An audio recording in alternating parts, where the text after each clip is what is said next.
Bismillahirrahmanirrahim. Assalamualaikum warahmatullahi wabarakatuh. Alhamdulillahirabbil alamin wassalatu wassalamu ala asrofil anbiya'i wal mursalin nabiyina wa habibina Muhammadin wa ala alihi wa sahbihi ajmain wa man tabi'ahum bi ihsanin ila yaumiddin amma ba'du. Segala puji bagi Allah Tuhan semesta alam yang telah memberikan kita kesempatan ruang dan waktu sehingga kita dapat belajar online secara baik dalam keadaan kondisi sehat walafiat. Dan salawat berbingkaikan salam marilah kita hadiahkan kepada Rasulullah Sallallahu Alaihi Wasallam. Allahumma salli wa sallim wa barik alaih. Semoga dengan memperbanyak salawat kepada beliau kita mendapatkan syafaat di yaumul mahsyar kelak. Amin amin ya rabbal alamin.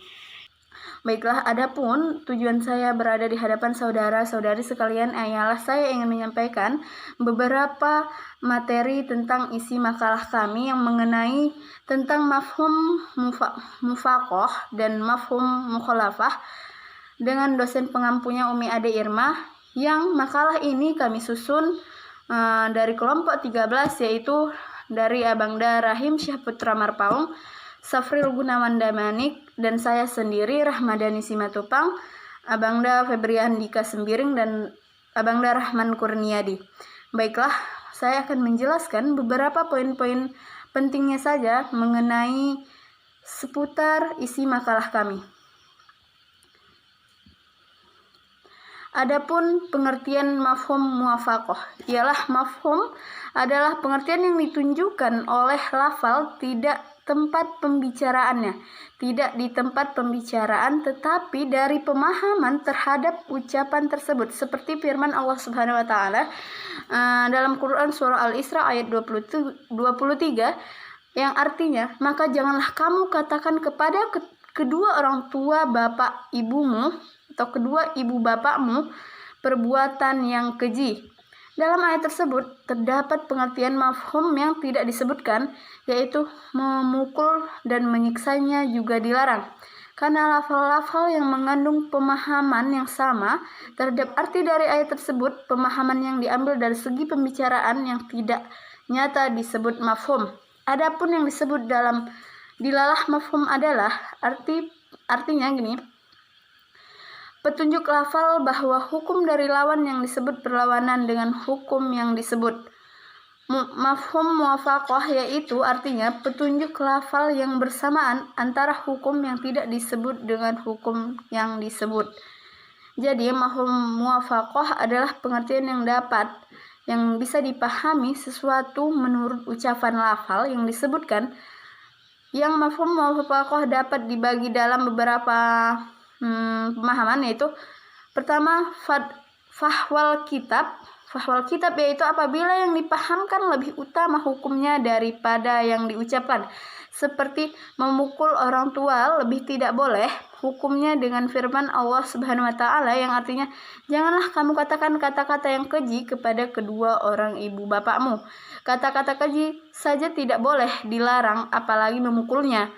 Sedangkan lahnal kitabnya yaitu apabila yang tidak diucapkan sama hukumannya dengan yang diucapkan, seperti firman Allah Subhanahu wa taala dalam Quran surah An-Nisa ayat 10 yang artinya, mereka yang memakan harta benda anak yatim secara aniaya sebenarnya memakan api ke dalam perut mereka. Membakar atau setiap cara yang bertujuan untuk menghabiskan harta anak yatim sama haramnya sebagaimana memakan hartanya. Baiklah, dan selanjutnya adapun pengertian dari mafhum mukhalafah. Perlu kita ketahui mafhum mukhalafah yaitu pengertian yang dapat dipahami berbeda daripada ucapan, baik dalam istinbat, maksudnya menetapkan maupun nafi, meniadakan. Oleh sebab itu, hal yang dipelajari selalu kebalikannya daripada bunyi lafalnya. Contoh yang diucapkan firman Allah Subhanahu wa taala yaitu dalam apabila kamu dipanggil untuk mengerjakan sholat pada hari Jumat, maka bersegeralah kamu mengerjakannya dan tinggalkanlah jual beli. Dipahami dari ayat ini bahwa boleh jual beli di hari Jumat sebelum azan si muazzin dan sesudah mengerjakan sholat.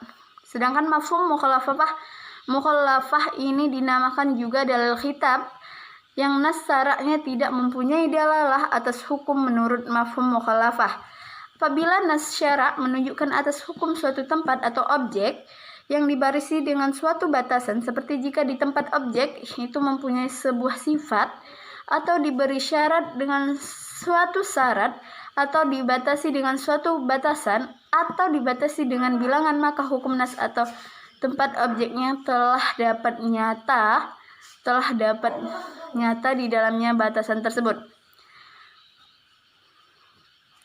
Pengertian global dari kaidah ini ialah bahwa nas syarak itu tidak mempunyai dalalah atas hukum yang terkandung dalam pengertian yang berbeda-beda dengan bunyi nasnya, karena hukum ini bukanlah madlul atau makna nas dengan jalan di antara jalan dalalah yang 4. Bahkan hukum pengertian yang berbeda dan didiamkan itu bisa diketahui dengan lain apa saja dari dalil-dalil syarak yang lain, yang diantaranya ialah kebolehan yang bersifat asal, al-ibahah, al-hisyah. Jadi firman Allah Subhanahu wa taala yang berbunyi dalam Quran surah Al-An'am ayat 145, katakanlah, tidaklah aku peroleh dalam wahyu yang diwahyukan kepadaku sesuatu yang diharamkan bagi orang-orang yang hendak memakannya, kecuali kalau makanan itu bangkai atau darah yang mengalir. Syarat mafhum mukhalafah. Adapun syarat mafhum mukhalafah ialah pertama, mafhum mukhalafah tidak berlawanan dengan dalil yang lebih kuat, baik itu dalil mantuk maupun mafhum muwafaqah.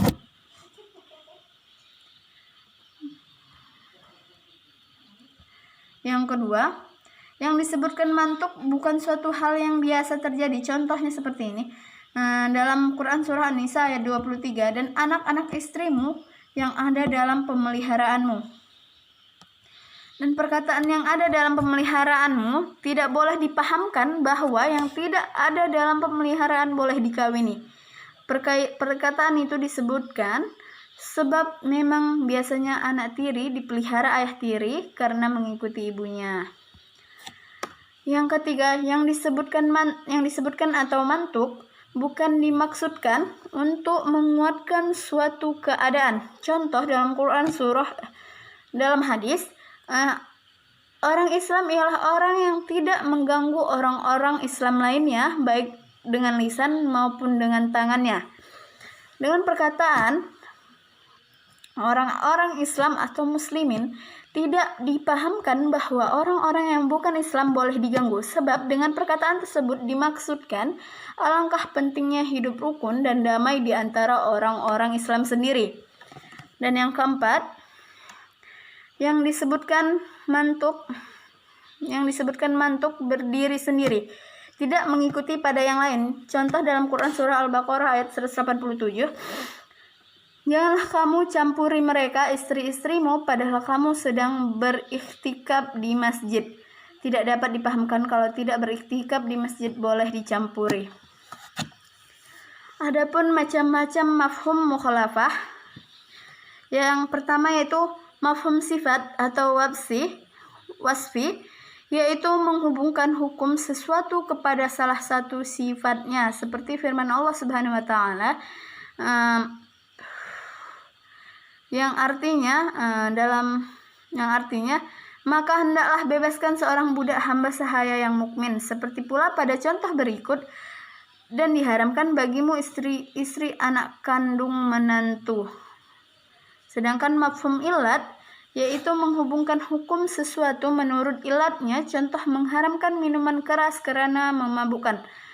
Contoh dalam Quran surah Al-Maidah ayat 90, wahai orang-orang yang beriman, sesungguhnya minuman keras, berjudi, berkurban untuk berhala, dan mengemudi nasib dengan anak panah adalah perbuatan keji dan termasuk perbuatan syaitan. Sedangkan mafhum adat yaitu menghubungkan hukum sesuatu kepada bilangan yang tertentu. Firman Allah Subhanahu wa taala dalam Quran surah An-Nur ayat 4 yang artinya, orang-orang menuduh perempuan-perempuan baik berbuat curang atau zina, kemudian mereka tidak mendatangkan 4 orang saksi, maka pukullah mereka 80 kali pukulan. Sedangkan mafhum mukhalafah adat dalam ayat ini adalah jumlah pukulan tidak boleh lebih dan tidak boleh kurang dari 80 kali derah. Sedangkan mafhum ghoyah yaitu lafal yang menunjukkan hukum sampai kepada ghoyah atau batasan hinggaan. Hingga lafal ghoyah ini ada kalanya dengan illa atau dengan hatta, seperti firman Allah Subhanahu wa taala dalam Quran surah Al-Maidah ayat 6, "Bila kamu hendak mengerjakan salat, maka basuhlah mukamu dan tanganmu sampai kepada siku." Dan Quran surah Al-Baqarah ayat 23, "Kemudian jika suami hendak menalak sesudah talak yang kedua, maka perempuan itu tidak halal lagi baginya hingga dia kawin dengan suami yang lain." Mafhum mukhalafah goyahnya adalah sebelum istrinya menikah dengan suami kedua dan diceraikannya, maka dia belum halal bagi suami pertama. Mafhum had yaitu menentukan hukum dengan disebutkan suatu adat di antara adat-adatnya, seperti firman Allah Subhanahu wa taala dalam Quran surah Al-An'am ayat 145. "Katakanlah, tidaklah aku peroleh dalam wahyu yang diwahyukan kepadaku sesuatu yang diharamkan bagi orang yang hendak memakannya, kecuali kalau makanan itu bangkai, darah yang mengalir atau daging babi, karena sesungguhnya semua itu kotor, atau binatang yang disembelih dengan tidak atas nama Allah." Sedangkan mafhum laqab yaitu menggantungkan hukum kepada isim alam atau isim fi'il, seperti sabda Nabi SAW, "Abu Bakar masuk surga, Umar masuk surga, Utsman masuk surga, Ali masuk surga," sampai bilangan itu 10. Hadis hasan. Mafhum mukhalafah pada contoh lain seperti perkataan berikut, "Muhammad SAW adalah Rasul Allah Subhanahu wa taala." Kehujahan mafhum muwafaqah dan mukhalafah. Pada ahli usul fikih sepakat untuk tidak menggunakan hujjah dengan nas atau dasar mafhum mukhalafah dalam suatu bentuk, dan sepakat menjadikannya sebagai hujjah dalam bentuk tertentu dan bentuk lagi mereka berbeda pendapat mengenai kehujahannya. Adapun mafhum mukhalafah yang mereka sepakati untuk tidak mempergunakan nas atau hujjah berdasarkan mafhum mukhalafahnya ialah mafhum laqab. Yang dimaksudkan dengan laqab ialah lafaz jamid mustaq yang ada dalam nas sebagai nama bagi suatu substansi yang menjadi sandaran hukum yang disebutkan di dalam nas. Contohnya dalam hadis, pada gandum ada kewajiban zakat. Lafaz burnya adalah nama bagi biji-biji tertentu yang wajib zakat, dan dalam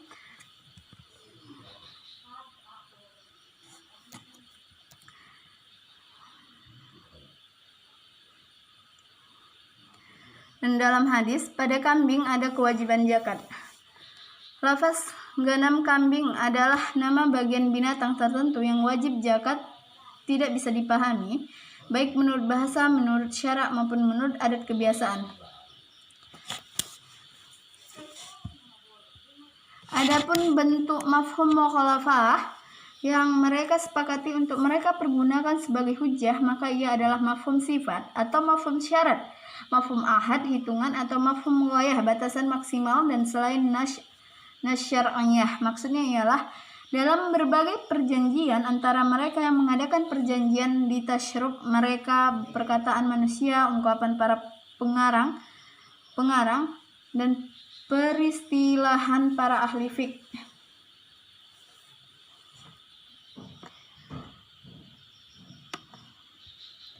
Adapun bentuk mukhalafah yang masih diperselisihkan oleh para ahli ilmu fikih mengenai pemakaiannya sebagai hujjah, maka ia adalah mafhum mukhalafah pada sifat atau syarat atau batas maksimal ataupun hitungan pada nas syar'iyah secara khusus. Baiklah, adapun kesimpulan dari isi makalah kami yaitu pertama, mafhum muwafaqah adalah pengertian yang dipahami sesuatu menurut ucapan lafal yang disebutkan, sedangkan mafhum mukhalafah adalah pengertian yang dipahami berbeda dari ucapan baik dalam istimbat menetapkan maupun naib meniadakan. Dan kehujahan mafhum muwafaqah bisa menjadi hujjah. Adapun mafhum mukhalafah tidak bisa menjadi hujjah. Cukup sekian dari hasil makalah kami. Kurang dan lebihnya kepada Allah kami mohon ampun, kepada saudari kami mohon maaf. Dan apabila ada pesan dan kesan, kami siap menerima. Dan kami juga membuka sesi tanya jawab. Insya Allah kami jawab dengan sebaik-baiknya dan berdasarkan pemahaman kami dari makalah kami. Kepada Allah kami akhiri. Wallahul muwaffiq ila aqwamit thoriq. Assalamualaikum warahmatullahi wabarakatuh.